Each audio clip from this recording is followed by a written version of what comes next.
Good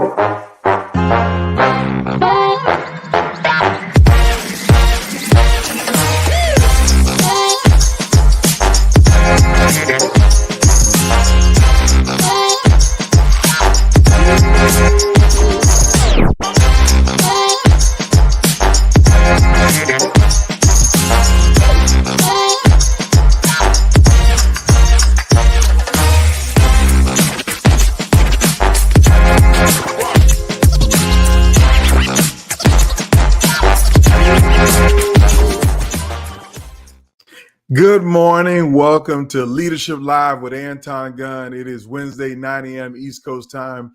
I'm so excited to be with you. I hope you're up and awake in the office, already working, whatever you're doing. I hope you're doing it and you're doing it the best.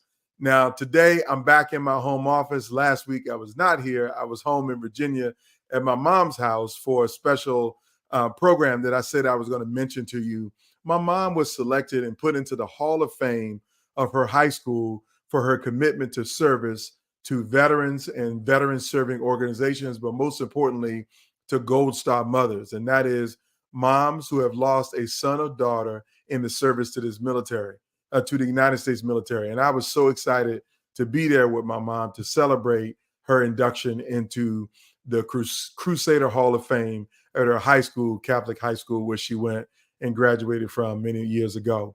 So it was a pleasure to be there. But it's also a pleasure to be here with you and to be here today. Now, I got something that I really want to talk about, and it's related to why your employees are checked out.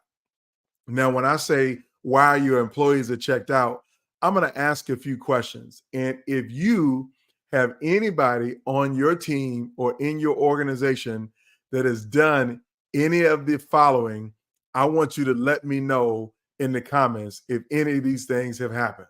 So number one, have you logged into a virtual meeting and you have seen more than two people with their cameras off in the virtual meeting? Yes or no? Simple question. Number two, have you sent an email to someone during working hours and it takes them more than 24 hours to respond to you? Yes or no? Are you literally getting blank stares from people when you sit across with them in meetings that they're literally like they're looking through you? Well, all of these signs are letting you know that people might be checked out. Like we're literally at the end of the first quarter of 2024, and some of your employees are already checking out. Some of them have mentally moved on to something else, not your work, not what you need of them, not what your mutual goals and objectives are as an organization. And you might be wondering, how could people check out so quickly and so easily? Well, before I tell you how they can check out so quickly and so easily, let me tell you what this is costing you right now. Number one, it's costing you productivity. That if you want to be able to hit those first quarter goals, if you will, the things that you set out to achieve in the first quarter, when you got people who are checked out, you're not going to hit those quarterly goals. Secondly, the thing that's going to cost you is going to cost you the culture of your team. Like if y'all were all on the same page and you were clicking on all cylinders, and then all of a sudden you're not clicking on cylinders because you logging into a Zoom meeting and you can't see anybody on the screen. All you see is their name because their cameras are off. And every time they type in the comment, be right back. And they do that 5 or 6 times in a virtual meeting, I'll be right back. It's because they have absolutely no interest in what you're saying. And everybody else is going to see that, and it's going to affect your culture. Not only that, it's going to affect morale because people want to be connected to human beings. I don't know how we got sidetracked in this virtual world thinking that everybody enjoys being virtually on the other side of a camera from the people on their team. You might enjoy that, and you might have worked like that for 20 years, but we are human beings. And since our existence on this planet, Earth, we have relied on human connection. There is no amount of technology that is going to replace that. You need that connection. So you need to be able to see people's smiles on their face. You need to be able to see their facial expressions, their hand movements. You need to know who they are and what's going on around them. But you can't do that if their camera is off. And so this is going to affect your culture. It's going to affect your productivity. It's going to affect your morale. It's going to affect the bottom line in the biggest ways. And it's also going to affect your performance as a leader. Because if you don't know how to keep people checked in and to keep people engaged, you're not effective as a leader. You're not even good as a leader and probably don't deserve to keep your job. Yes, you heard very clearly what I said, that if your people are checking out, you don't deserve to keep your job. You don't. You're not good at it.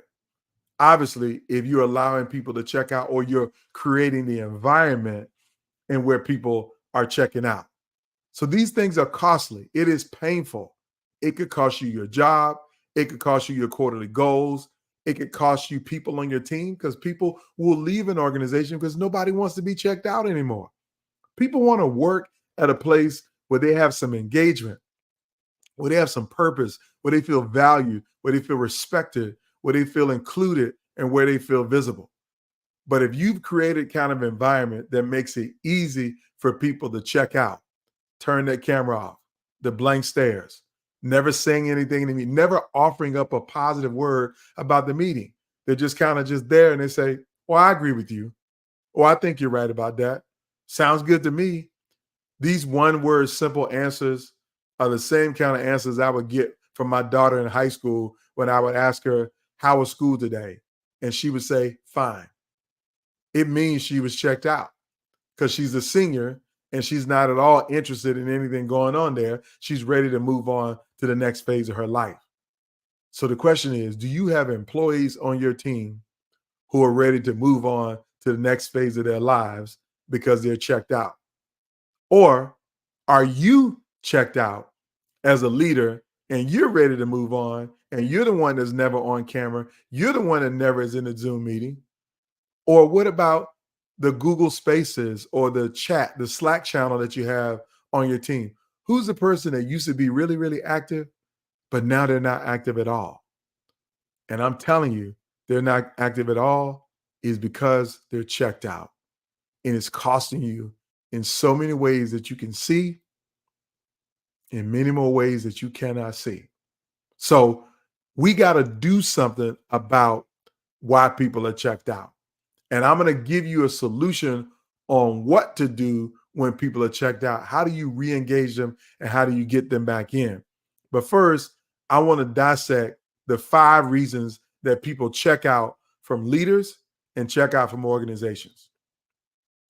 Reason number 1 that people check out is called massive micromanagement. Or when I say massive micromanagement, I'm talking about like the maximum amount of micromanagement that you could ever put on a person. And that is, you literally don't trust them to do their job. So you're looking over their shoulder at every turn. That you've given them an assignment. And before they can complete that assignment, you've already asked them for a progress update. You've asked them for some details about, so how's that project going? You didn't even give them time. You're all over them about the project. Or you're the type of person who likes to assign work after you assign work just to make sure that they're doing work. That's micromanagement. Or literally asking them detail by detail. So how are you getting it done? What are you going to do? Nobody wants to be micromanaged. And people that get micromanaged, they react. And their reaction is not to give you what you want. That's the reason why they don't respond to emails. That's the reason why when it's 5:01, you can forget it. You're not going to get an email till the next day. And the email that you get the next day probably would be at noon. So they're going to wait forever before they get back to you because they're sick of being micromanaged. Nobody likes to be micromanaged. And that's the number 1 reason why people check out is because of micromanagement. And I literally have a story about this. I'm going to give you this brief story because I think it's insightful. Okay. I was working on a team many years ago for a really important project. And I wasn't the tech guy. I don't do Excel very well. I don't know how to build databases. That's not me. But the leader of the team met with all of us and asked a member of the team, let's just say his initials were JB. He asked JB, hey, can you build me a spreadsheet that has these columns, that has all of these details, and has everything that I need? JB said, yeah, I could get that done. And he says, okay, when can you have it done? He says, I can have it for you by the end of the day. By the end of the day. Then we're having a meeting in the morning around 10 a.m. He told him he could have it for him by the end of the day. Do you know that this managing supervisor walked to JB's office 5 times before the end of the day and asked him, do you have the spreadsheet done yet? How's it going working on the spreadsheet? Now, he gave him the end of the day as the time when I would have it done. So why would 5 times between 10 a.m. and 5 p.m. would you walk around to see if somebody has gotten the job done? You are a micromanager. And all it made JB do was to resent this person. And whenever the person wasn't around, there was always some curse words attached to this person's name. You know, I can't stand that effing blank, blank, blank. It was always something because nobody wants to be micromanaged at a massive level or even at a maximum level. You need to trust people and empower people to do their jobs. Assume that because you hired them and they're skilled at what they do, that they're going to get it done. But if you have to micromanage people, you are forcing them into checking out. Now, the number 2 reason why people check out is kind of connected to number 1. At least I mentioned it in number 1. And that is people check out when you give them purposeless work, busy work that they know really doesn't add up to anything significant or substantial, that is not tied into the vision or what we need to get done.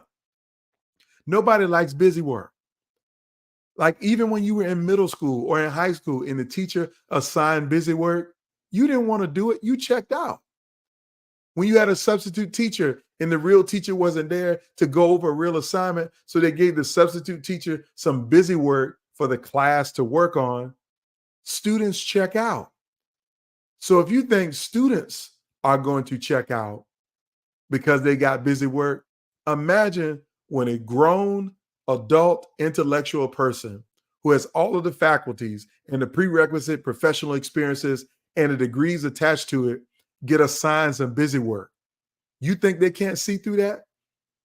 So if the 8th grader can see through it, trust me, that 15-year team member and director that you have on your team, they can see through the busy work. Everybody can see through the busy work. And literally, I just had an experience with a team that I was working with, sharing with them about how to build a great culture, how to build a great team. And literally someone was telling me about some busy work that they were assigned. They did draft a blog, they had to write a report, they had to put some stuff together, a slide deck together for a project that's not due until June. And here we are in March, and you're assigning some work that's not due until June. And then gave them assignments within that assignment that really feel like busy work because it's not relevant to where the project needs to be in the current quarter. Like June is the end of the second quarter, get ready to go into the third quarter. So why would you give somebody a menial task assignment to write a blog post in March when it doesn't need to be ready until June? Busy work. Nobody likes busy work. And that's the second reason why people will check out, because you're giving them work that is purposeless. It's just busy. Something to make you feel good that you are telling them that they need to get something done. It's a horrible approach to leadership and management to give people purposeless work. They will check out. Now, the third reason why people will check out from you as a leader and from a workplace is because of what I call closed communications. Let me give you an example. I'm going to say a phrase or two that I'm pretty sure that you've heard. You ever heard the phrase, it's above your pay grade? Or what about the phrase, this information is on a need to know basis? You don't have a need to know. These are things that leaders actually say to people in the workplace, that they have information, but they're keeping information from people because they feel like they don't need to know. Or they might say something, slick about, what, don't worry about it. It's not that important to you. We'll take that offline. That phrase, we'll take that offline, means that they're not going to share it with you. They're going to share it with somebody else offline. That's closed communication. See, it's easy for people to check out when they feel like that they're not in the information loop, that there's no awareness that they're getting from anything that's going on in the company. And so their work doesn't matter, their insights doesn't matter, their perspective doesn't matter. So if I don't matter, then why do I need to care? That's what's happening in the workplace. Closed communications are making people check out. And so I will say this till the cows come home. I don't even know where that phrase comes from.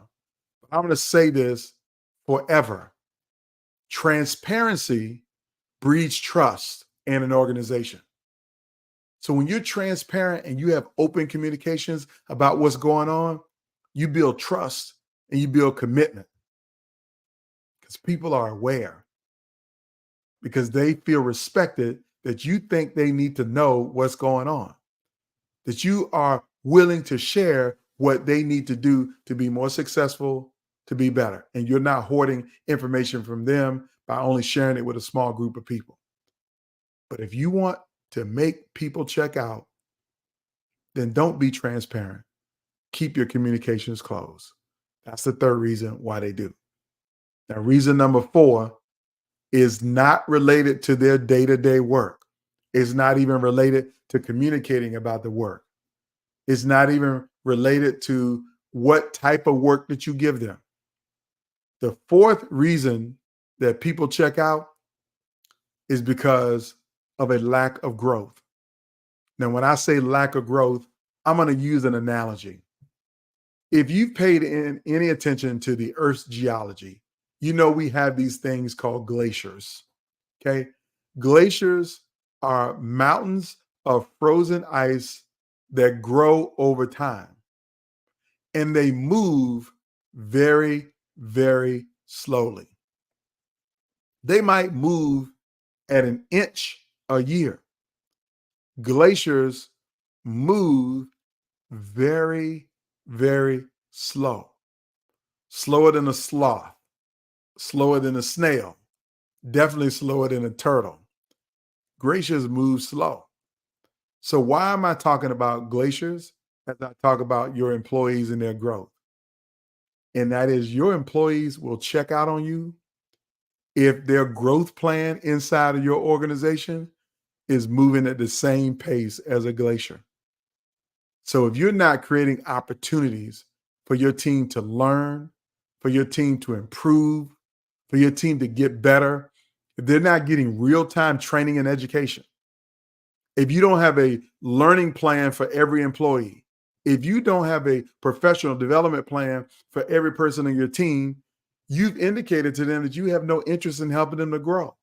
And that the only way they're going to get growth is by osmosis. Like, it just has to happen, and you don't intentionally set that framework.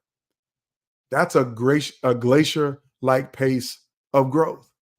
And it's the reason why people are going to check out. So if you don't want people to check out, you have to have accelerated growth. You have to have a plan for their growth. You have to have a framework to help them to grow. That's what you need to be doing. Because otherwise, people are going to check out because of the glacier-like growth that they get inside of your organization and on your team.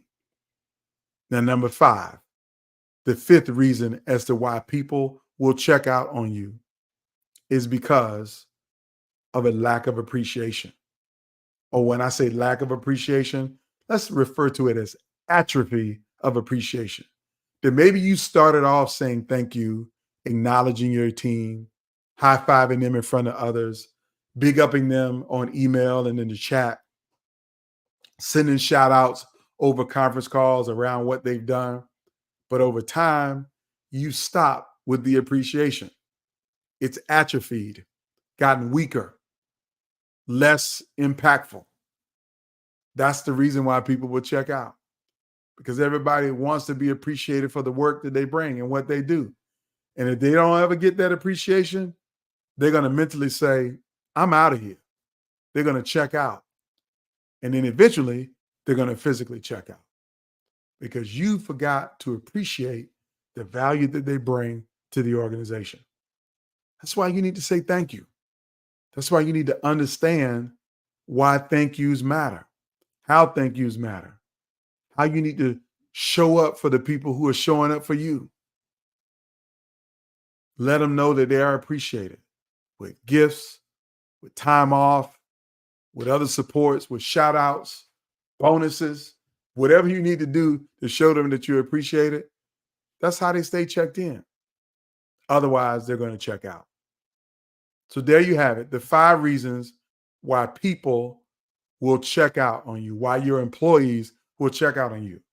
Micromanagement, purposeless work, closed communications, glacier-like growth, and the atrophy of appreciation. That's why. Now, if you really want to turn it around, I'm going to give you 3 quick ways for you to turn this around. First way is you need to get a copy of my book, Just Lead. You can go to antongunn.com and get a copy of my book, Just Lead. This book is full of a few of the things that I'm going to share with you on how do you keep people from checking out. The first way, and I already gave you the one, is get the book. But when the book starts to talk about this, it's going to be real easy for you to understand what you need to do. And number 1 is have a one-on-one meeting with every person on your team. A one-on-one meeting, and it doesn't need to be about what you want to micromanage them about. It needs to be about, how are you? What's going on in your life?